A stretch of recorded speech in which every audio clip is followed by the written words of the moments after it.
तो इस time adenium के अंदर फ्लावरिंग बहुत ही अच्छी हो रही है और ये महीना अडेनियम की फ्लावरिंग का ज़बरदस्त किस्म का महीना है और सभी अडेनियम लवर ने अपने अडेनियम के फूलों की काफ़ी इंजॉय करी है और अब इसके अंदर इस महीने से ग्रोथ भी शुरू हो गई है। यानी अभी तक तो इसके अंदर वर्ड्स आ रहे थे ज़्यादातर और वर्ड्स के साथ साथ ग्रोथ बहुत स्लो थी, तो काफ़ी फ्लावरिंग कर रहे थे प्लांट। इस वजह से अब जो है ग्रोथ भी शुरू हो गई है। ये देखिए, नई ग्रोथ जब शुरू होने लगती है इस तरीके से, तो इस टाइम पर अडेनियम को फ्लावरिंग करने के साथ साथ इसकी ग्रोथ के लिए भी कुछ इंतज़ाम करना होता है प्लांट के लिए, क्योंकि इसके अंदर जब ग्रोथ नई नई आती है तब इसके अंदर थोड़ा सा ग्रोथ के लिए भी फर्टिलाइज़र दिया जाता है। अभी तक हमने इसके अंदर पोटाशियम रिच ही फर्टिलाइज़र दिए थे, जिसकी वजह से इसके अंदर फ्लावरिंग अच्छी हम लेते रहे और एक से एक बेहतरीन किस्म की फ्लावरिंग हमारे प्लांट करते रहे। तो उसकी वजह से हमने अभी तक इसको किसी किस्म का ऐसा फर्टिलाइज़र नहीं दिया जिसके अंदर नाइट्रोजन भी हो, ताकि इसकी ग्रोथ भी अच्छी होती रहे। और उस वजह से हमें अब इस टाइम पर ऐसा फर्टिलाइज़र देना है कि जिससे फ्लावरिंग के साथ साथ और इसकी ग्रोथ भी बहुत अच्छी होती रहे।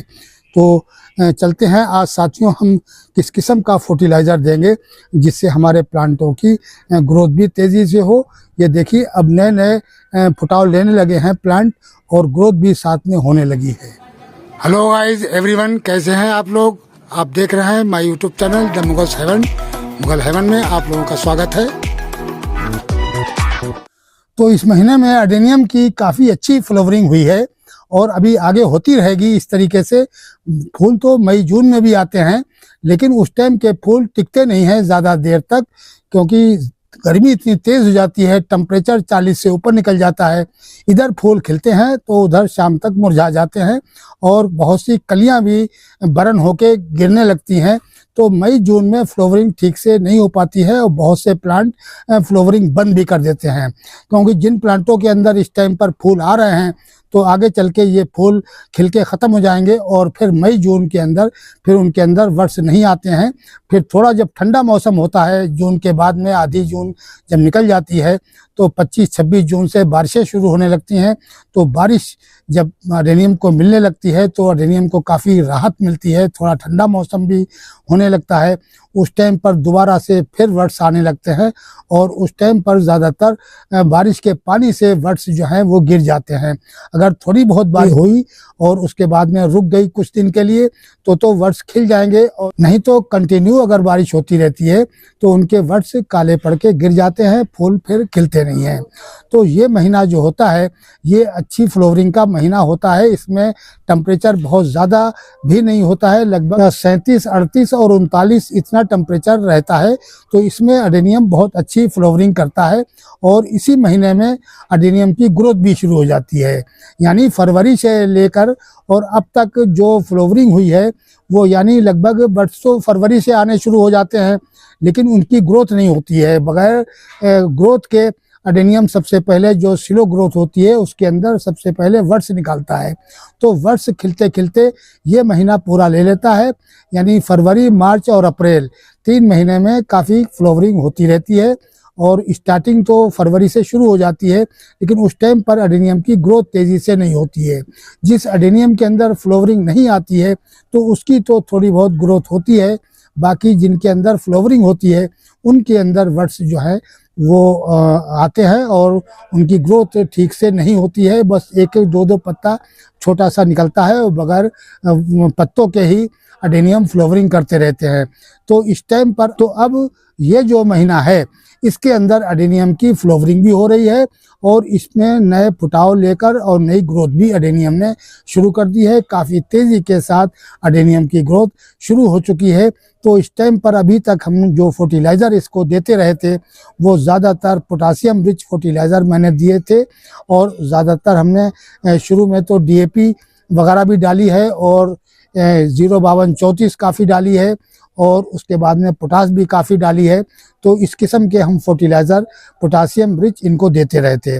और नाइट्रोजन के लिए मैंने अभी तक किसी किस्म का कोई फर्टिलाइज़र ऐसा नहीं दिया था।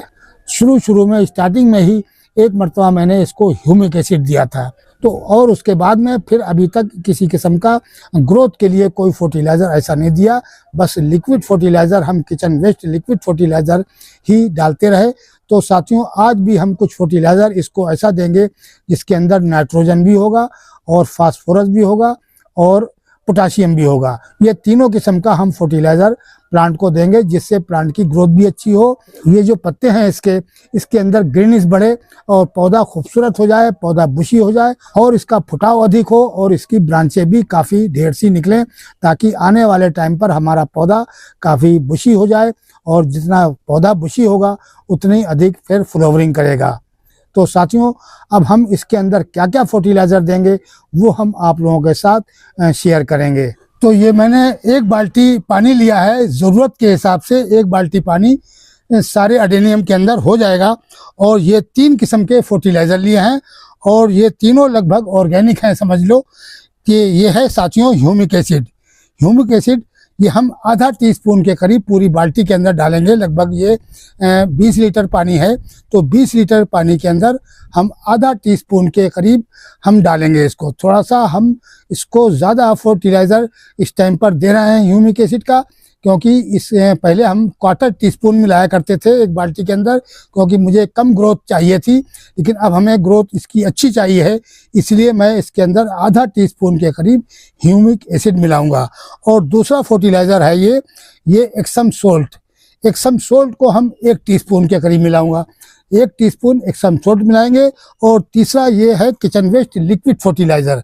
ये 1 लीटर के करीब मैंने किचन वेस्ट लिक्विड फर्टिलाइज़र लिया है और इसको हमने अच्छी तरीके से कपड़े से छान लिया है, बिल्कुल बारीक कर लिया है। और चौथी चीज़ हम डालेंगे इसके अंदर ये फंगिसाइड।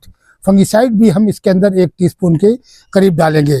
तो इन फर्टिलाइज़र को हम इसके अंदर पहले मिला लेते हैं, अलग अलग घोल लेते हैं और फिर इसके अंदर हम बाल्टी के अंदर ऐड करके और फिर अपने प्लांटों को देंगे।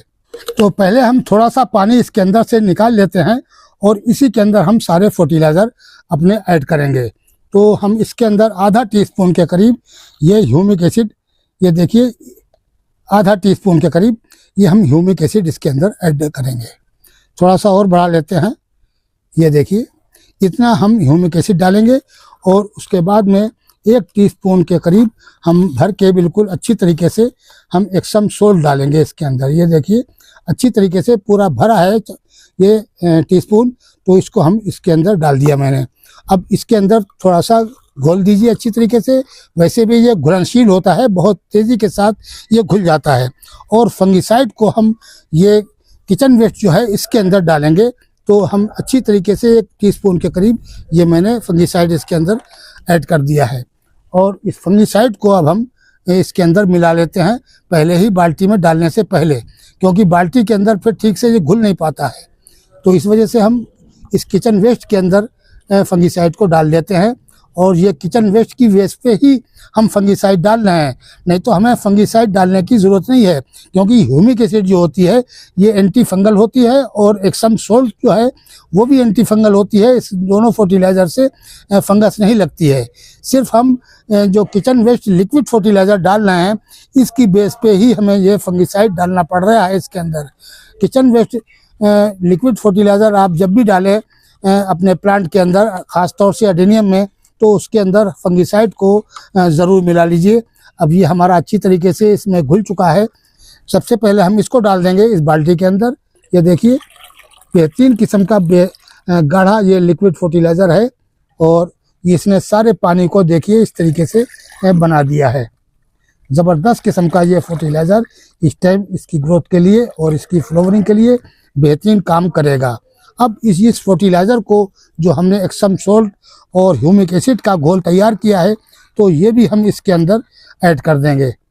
ये देखिए अब हमारा ये लिक्विड फर्टिलाइज़र बिल्कुल बेहतरीन किस्म का बनके तैयार है। इसको अच्छी तरीके से घोल लीजिए सारे पानी में। इसको चलाना बहुत आवश्यक है। जब तक ये अच्छी तरीके से पूरे पानी के अंदर मिल नहीं जाएगा तब तक बात नहीं बनेगी। जब हमारा अच्छी तरीके से घुल जाएगा इसमें, जब ही हम अपने प्लांट को डाल सकते हैं। और साथियों याद रखें, ये फर्टिलाइज़र जो हम दे रहे हैं ये बिल्कुल शाम का टाइम दे रहे हैं, यानी देख लीजिए ये लगभग 6 बजे का टाइम है जिस टाइम पर हम ये फर्टिलाइजर दे रहे हैं। आपने इस फर्टिलाइजर को दिन के अंदर बिल्कुल नहीं देना है, ना तो सुबह में देना है और ना दोपहर के टाइम पर देना है। देख लीजिए कि अब हमारा सॉइल ठंडी हो चुकी है, जो हमें धूप से तप गए थे, पूरी हमारी सॉइल और गमले वो सब ठंडे हो चुके हैं अच्छी तरीके से, और सूरज की रोशनी बिल्कुल ख़त्म हो गई है। तब इस फर्टिलाइज़र को आप अपने प्लांटों के अंदर डालिए। अब रात भर में ये अपने अच्छी तरीके से जितनी भी गर्मी सॉइल में देनी होगी वो फर्टिलाइज़र दे देगा। और 8-9 बजे 10 बजे तक तो धूप काफ़ी हल्की रहती है, तो जब तक किसी किस्म का इस पर कोई असर नहीं होगा, जब तक इसकी गर्मी जो है वो जो हार्ड गर्मी होती है खाद की वो निकल चुकी होगी, उसके बाद में आप धूप में इसको रखा रहने दीजिए। बेहतरीन किस्म से आपका प्लांट ग्रोथ भी अच्छा करता रहेगा और उसको फर्टिलाइजर मिल गया है।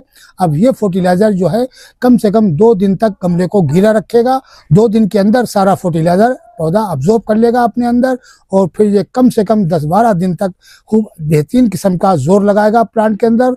और 8-10 दिन के बाद ही देखेंगे कि आपके प्लांट के अंदर कितनी ज़बरदस्त किस्म की ग्रोथ भी शुरू हो गई है, और जो वर्ड्स आ रहे थे वो कितनी तेज़ी के साथ बढ़ के और फ्लावरिंग करने लगे हैं। अब ये बेहतरीन प्लांटों के अंदर डालने के लिए बिल्कुल तैयार है, और इसको हम अच्छी तरीके से अपने प्लांटों के अंदर इस तरीके से डाल दीजिए। इतना मत डालिए कि हमारा ये फर्टिलाइज़र है कि ड्रेनेज होल से सारा बाहर निकल जाए। बस कम कम मात्रा में दीजिए फर्टिलाइज़र के हिसाब से। सारे प्लांटों के अंदर इस तरीके से डाल दीजिए। फर्टिलाइज़र जिस तरीके से दिया जाता है उसी तरीके से डालना है। आपने प्लांट में इतना नहीं भरना है कि पोट से बाहर निकलने लगे।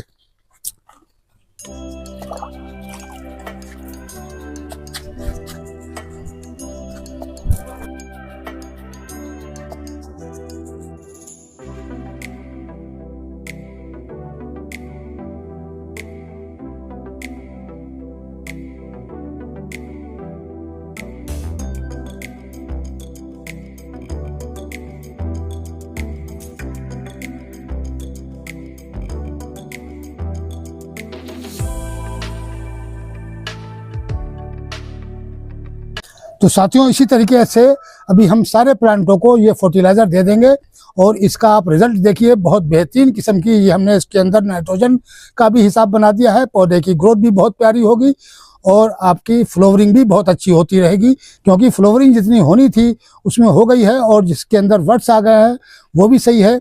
लेकिन अब हमें पोटास रिच फर्टिलाइज़र को ना देकर अब हमें ग्रोथ के लिए नाइट्रोजन रिच फर्टिलाइज़र देने हैं, जिसके अंदर नाइट्रोजन हो, फास्फोरस हो। तो इस किस्म का हमने ये फर्टिलाइज़र दिया है। इससे प्लांट की ग्रोथ बहुत अच्छी होगी, और आप इसका रिजल्ट देखिए कितना प्यारा प्लांट आपका ग्रोथ लेगा।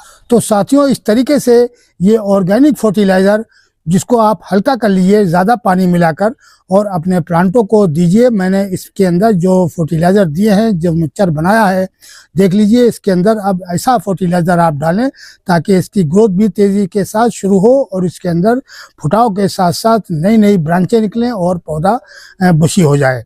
तो ये आप इस टाइम पर आप अपने एडेनियम के अंदर करके देखें, बहुत ही ज़्यादा इस टाइम पर फ़ायदा होगा। आपको इस फर्टिलाइज़र को देना चाहिए ताकि हमारे पौधे की ग्रोथ बहुत तेज़ी के साथ शुरू हो, और इसको डालकर देखें आप, और फिर इसको आजमाइए आप। इसका कितना प्यारा रिजल्ट निकलेगा इस फर्टिलाइज़र का। आपका एडेनियम बहुत तेज़ी के साथ रॉकेट की तरह बढ़ेगा, और उसके अंदर फ्लावरिंग भी बहुत अच्छी होती रहेगी। तो साथियों वीडियो कैसा लगा? आज के वीडियो में इतना ही। मिलते हैं अगले वीडियो में नए टॉपिक और नए कंटेंट के साथ। अगर हमारा वीडियो अच्छा लगे तो प्लीज़ लाइक कीजिए, शेयर कीजिए और सब्सक्राइब कीजिए। शुक्रिया, धन्यवाद।